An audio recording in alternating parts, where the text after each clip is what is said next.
Se você chegou até aqui, provavelmente você já leu o enunciado, então nós já vamos para a solução. Na verdade, antes de ir para a solução, eu quero te convidar a se inscrever no canal e no final do vídeo, se você gostar dessa solução, deixa só um likezinho, que isso ajuda bastante a gente aqui, tá certo? Vambora!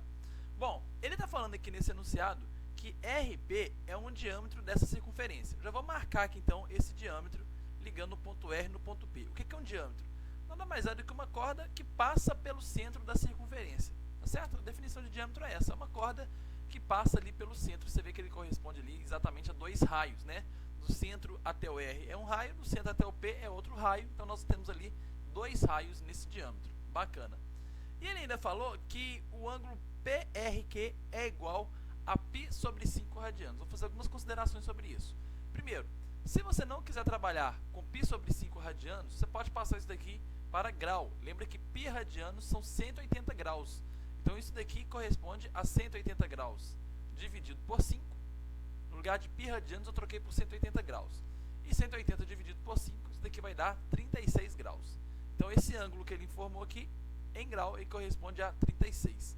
Vamos marcar no nosso desenho exatamente esse ângulo. Você tem que tomar muito cuidado com como é que você vai marcar isso lá, tá? PRQ.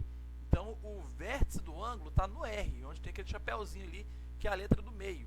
Então vamos marcar ali esse ângulo, PRQ seria esse ângulo aqui, ó. Pronto, ele vale 36 graus. Bacana. A hora que você marca esse ângulo ali, o que você nota? Você nota que esse ângulo de 36, ele é um ângulo inscrito. O que é um ângulo inscrito na circunferência? É um ângulo cujo vértice dele está exatamente ali na borda da circunferência. E ângulos que são inscritos, eles têm uma característica que é muito importante. O ângulo inscrito, ele é metade do arco que ele está olhando. Olha só o que eu estou te falando, hein? O ângulo inscrito, ele é metade do arco que ele está olhando. Como assim? Você concorda que esse ângulo aqui de 36, ele está olhando para esse arco aqui, ó? Que a gente chama ali de arco PQ. Então, a definição de ângulo inscrito sugere para a gente que o valor do ângulo inscrito, ele é metade desse arco. Ou seja, em outras palavras, falando essa frase de trás para frente, eu posso falar que meu arco, ele é o dobro do ângulo inscrito. Dá no mesmo, né? Falar que o ângulo inscrito é metade do arco é equivalente a falar que o arco é o dobro do ângulo. Então, se aqui tem 36 graus, esse arco ele vai medir o dobro disso, que no caso vai ser 72 graus. Gente, uma dúvida muito comum que o pessoal tem às vezes é achar que esse 72 graus que eu coloquei no arco ali corresponde ao comprimento do arco. Isso não é verdade, né? Se ele, quando eu estou te falando que aquele arco vale 72 graus, o que eu estou querendo te dizer com isso? Qual que é a informação que carrega eu te falar que aquele arco vale 72? A informação que isso traz é que o ângulo central correspondente àquele arco vale 72. O ângulo central não está desenhado aqui, mas a gente pode desenhar. Vamos lá? Vamos desenhar o ângulo central relacionado àquele arco ali. Bom, o ângulo central relacionado àquele arco é esse daqui, ó. Vê se você concorda comigo. Concorda que esse aqui é o ângulo central que está associado a esse arco de 72? Então, se o meu arco vale 72, no caso do ângulo central, ele tem a mesma medida. Então, se o meu arco é 72, quer dizer que meu ângulo central aqui vale 72 graus também. Tá certo? Então, só para a gente diferenciar ângulo inscrito do ângulo central. O ângulo central, ele é igual ao arco que ele está olhando. Por exemplo, ali, nosso arco é 72, o ângulo é 72. O ângulo inscrito, ele é metade do arco que ele está olhando. Nosso ângulo inscrito ali, ele está olhando para o mesmo arco de 72, mas pelo fato dele ser inscrito, está lá no canto da minha circunferência, ele vai ser metade do arco. No caso ali, ele vai ser 36. Tá certo? Se você tiver mais dúvidas sobre isso, você pode procurar o assunto de ângulos na circunferência, tá? Que aí certamente você vai encontrar algum livro que tenha tudo isso bastante detalhado para vocês, essas relações de cada um deles. Joia. Bom, mas o que eu vou fazer com essa informação aqui agora?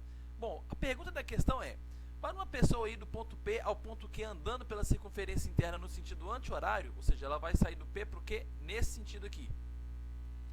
Qual que é a distância que ela vai percorrer em quilômetros? Nós vamos fazer uma regra de 3 para resolver isso. Como assim uma regra de 3?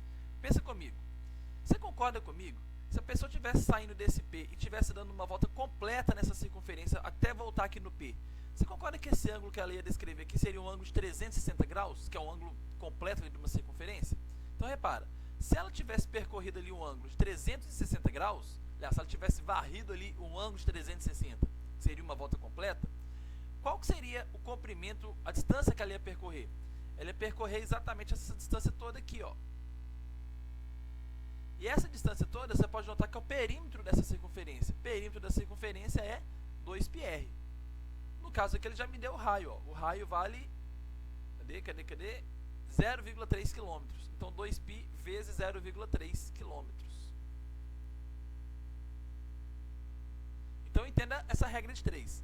Se ele tivesse dado uma volta completa aqui, ele teria percorrido 360 graus. E o comprimento que ele ia ter percorrido aqui na circunferência seria 2πr, que é o comprimento dela toda. Só que ele percorreu 360 graus? Não, ele percorreu só 72 graus. Nesse caso, o que ele vai ter percorrido aqui corresponde a esse pedacinho, é o que eu vou chamar de x. Certo? Então, uma regra de 3 relacionando o ângulo com o comprimento daquele arco ali que ele vai descrevendo. Massa. Feito isso daqui, nós vamos fazer uma regra de 3 simples. 360 por 72 é igual, vamos fazer isso aqui, 2 vezes 0,3 dá 0,6. Então, 0,6π dividido por x. 360 dividido por 72, dá para fazer. Isso aqui dá 5. Então, fica 5 é igual 0,6π sobre x. Multiplicou cruzado aqui. 5x vai dar 0,6π. O 5 está multiplicando, você joga ele para o outro lado dividindo. Então, vou chegar em 0,6π dividido por 5. 0,6 dividido por 5 dá exatamente 0,12 π quilômetros. Então, a distância que ele vai percorrer ali, se ele andar só 72 graus, vai ser 0,12 π quilômetros. Isso está indicado exatamente na letra D. Tá certo? Gente, muito obrigado. Se tiver gostado, deixa seu like aqui. Qualquer dúvida, coloca nos comentários que eu sempre respondo todos. Valeu, até mais!